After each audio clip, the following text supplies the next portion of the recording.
నేను వ్యాపారవేత్త శివదాస్ కూతురిని. నాకు ఆల్రెడీ 2 పెళ్లిళ్ళయ్యాయి. వారితో విడాకులు కూడా అయ్యాయి. పడక సుఖం లేక ఇన్ని రోజులు నీలాంటి వాడి కోసం పరితపించాను. ఇంత ఆస్తి ఉన్నా నాకు తల్లి కావాలనే కోరిక తీరలేదు. నువ్వు నన్ను తల్లించేస్తావా అని తన బాధను చెప్పుకుంది. సుచిత్ర తల్లైతే తన జీవితం నాశనం అవుతుందని భావించిన ప్రశాంత్ ఆమె ఆస్తిని ఎలాగైనా కొట్టేయాలని ఆ టైంకి ఓకే చెప్పి టాటా చెప్పి వెళ్ళిపోయాడు. ఆమెకు పిల్లలు కావాలనే వీక్నెస్ ను అడ్డం పెట్టుకుని ఆమెతో శారీరకంగా ఎంజాయ్ చేస్తూనే ఆమె దగ్గర నుంచి డబ్బులు కూడా లాగుతూ వచ్చాడు. అతనికి 30, ఆమెకు 42.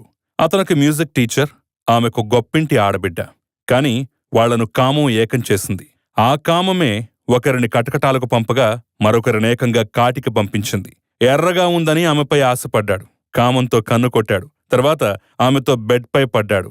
అక్రమ సంబంధం బయటకు రాకుండా జాగ్రత్త పడ్డాడు. ఆమెని కిరాతకంగా చంపి ముక్కలుగా కట్ చేసి పెరట్లో పాతిపెట్టాడు.